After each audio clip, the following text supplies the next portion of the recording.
One of the most underestimated truths in life is this: your day doesn't start when you get out of bed. It starts the moment you become conscious. That split second when your brain begins to wake up, even before your feet hit the floor, that's the beginning. And what happens in that window? Most of the time we don't even notice, but in that tiny sliver of space, we're already telling ourselves a story. We're narrating silently. We're saying things like, "Oh, I'm already behind," or "I'm exhausted," or "I don't want to deal with today." And what we rarely realize is those are not just thoughts. They are instructions. Your brain listens. Here's what's wild. Neuroscience backs this up. The brain is a prediction machine. It's constantly trying to anticipate what's coming based on what you tell it. If you say, "Today's going to be stressful," your mind starts filtering for signs of stress. It becomes your reality, not because the day is inherently stressful, but because you trained your attention to expect it.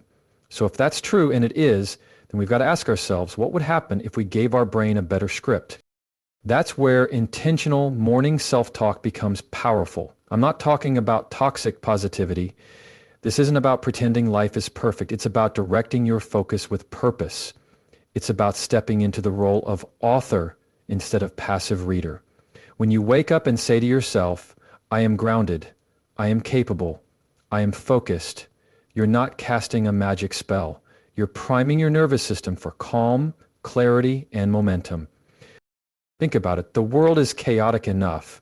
The news cycle, your inbox, social media, all of it is coming for your attention the second you lift your head off the pillow. If you don't take control of your inner narrative early, everything else will. And that means you're reacting all day instead of responding with intention. That 5-minute window in the morning, that's your shot to anchor yourself. Philosophers understood this long before we had fMRI scans and performance studies. Marcus Aurelius, the Stoic emperor, would write in his journal every morning, not to document events, but to prepare his mind. He'd remind himself, "You will meet people today who are deceitful, rude, arrogant, but that has nothing to do with your own principles." What was he doing? He was setting his mental posture before the world had a chance to influence it. He was taking authorship. And this isn't just about performance, it's about peace. So many of us carry this low-grade anxiety throughout the day. We're not even sure why we're uneasy, but it builds. Part of that is because we've surrendered our mornings to randomness. We scroll, we check, we consume, but rarely do we declare.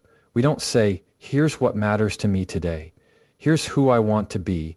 Here's how I choose to show up." Let me be very clear. I'm not suggesting you fake it. I'm suggesting you choose it. There's a difference. One is denial, the other is discipline. Saying "I am strong" when you feel weak is not delusion, it's a vote. It's a vote for the person you want to be.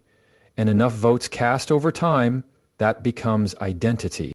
There's a psychological phenomenon called the self-fulfilling prophecy. It's the idea that a belief or expectation, however small, alters your behavior in ways that actually make that belief come true. If you tell yourself, "I'm not a morning person," guess what? You'll resist mornings, you'll delay getting up, you'll be groggy and irritated. But if you tell yourself, "I wake up ready to lead my day," even if it's uncomfortable at first, your actions start aligning. It's subtle, but it's real. Identity follows behavior, but behavior is often sparked by belief. And here's the good news. This is a skill.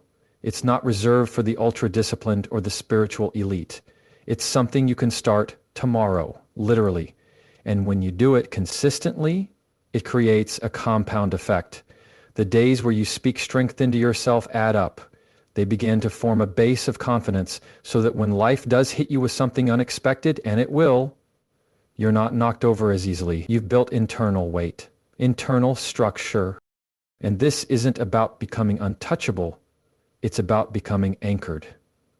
A storm can rage outside, but if the anchor is strong, the ship holds. Your words, especially those first words in the morning, are part of your anchor. And in a world where everything is designed to pull you off center, that anchor is priceless. Now, none of this works if it's theoretical. The challenge is to make it practical. That means tomorrow morning when you open your eyes, don't reach for your phone. Reach inward. Find a phrase, a truth, a reminder. Maybe it's as simple as "Today I move with purpose," or I am calm even when things are uncertain. Speak it out loud if you can. Say it with conviction, not because it's instantly true, but because you're willing to live into it. The thoughts you think in the morning are not just thoughts, they are blueprints. And the house you build with them becomes your life. So don't just wake up with intention. Let's talk about self-talk.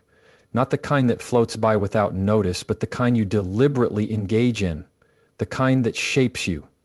Because whether you're aware of it or not, you're in a conversation with yourself every moment of every day. And that conversation is not neutral. It's either fueling your growth or feeding your doubt. Now, we've all heard phrases like, you're your own worst critic, but let's pause there.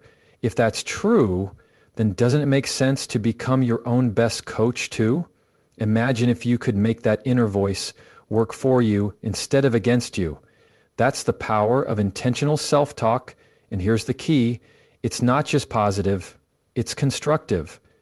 It's language that builds, language that empowers, language that reminds you of who you are when the world tries to make you forget. From a psychological standpoint, the science is remarkably clear. The way you speak to yourself influences your self-esteem, your emotional regulation, your decision-making, everything. Psychologists call it self-referential processing, which is just a fancy way of saying that the brain treats internal speech like reality. Your nervous system doesn't differentiate much between what you say to yourself and what's happening around you. That means if you constantly say, I'm not good enough, your brain starts treating that as a fact, not an opinion. But let's take it deeper. Why do we even have this inner dialogue in the first place?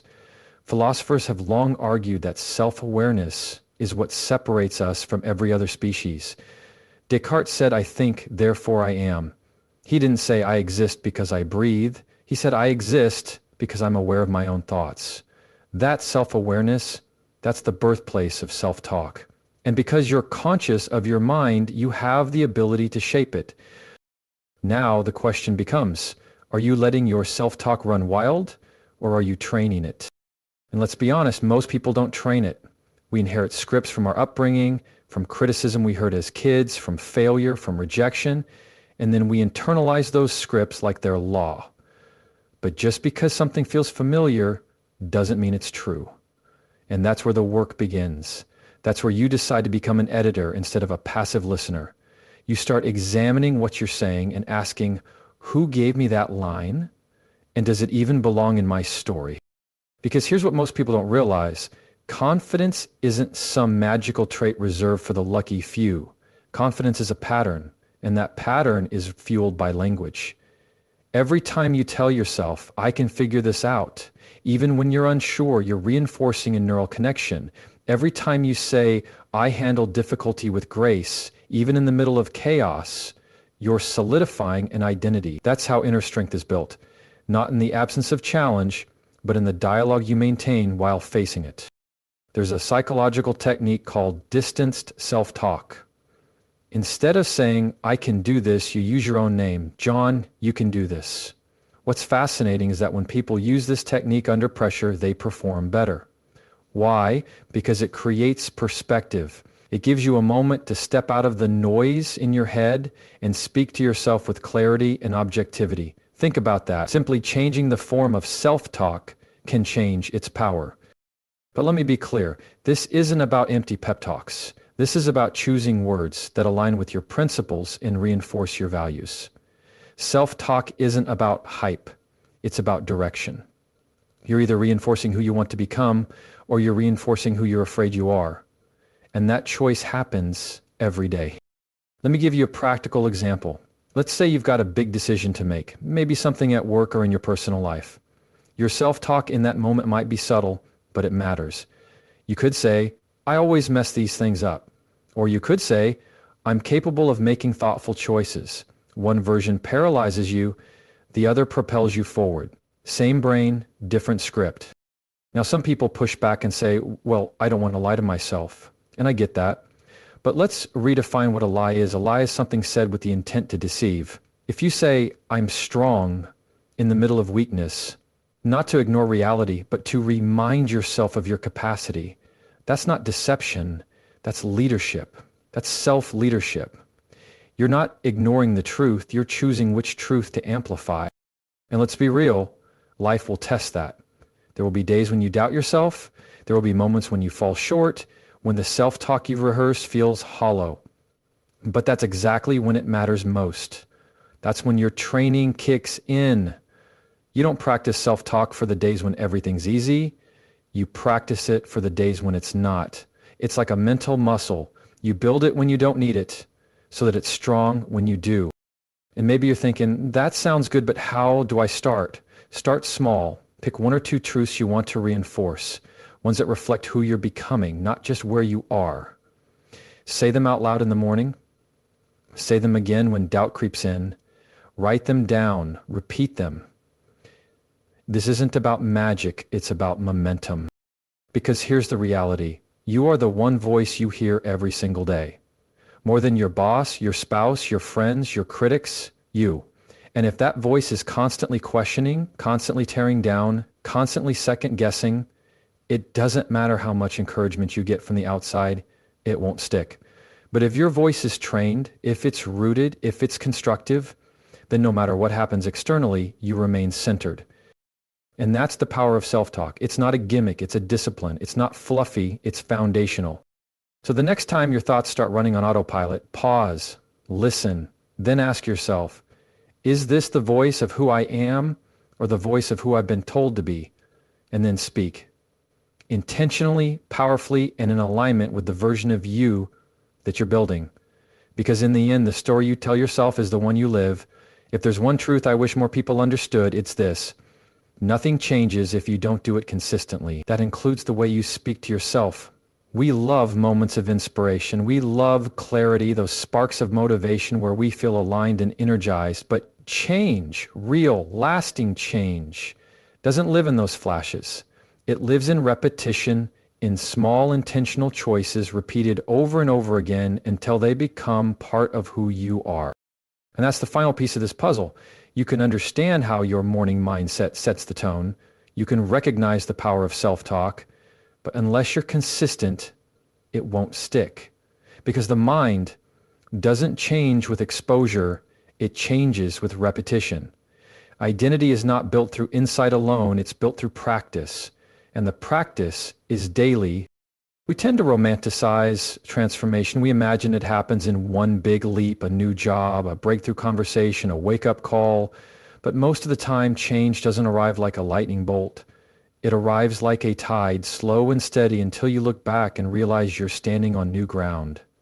And the tide that moves you forward, it's the habits you repeat. The things you say to yourself every single day, especially when no one's watching. The Stoics had a phrase, we become what we repeatedly do. That wasn't just philosophy, that was strategy. They understood that if you wanted to live with integrity, with focus, with courage, you had to train those qualities. And training, by definition, is repetitive. It's not sexy. It's not dramatic. It's showing up again and again and again, especially when you don't feel like it. And that's where most people fall off.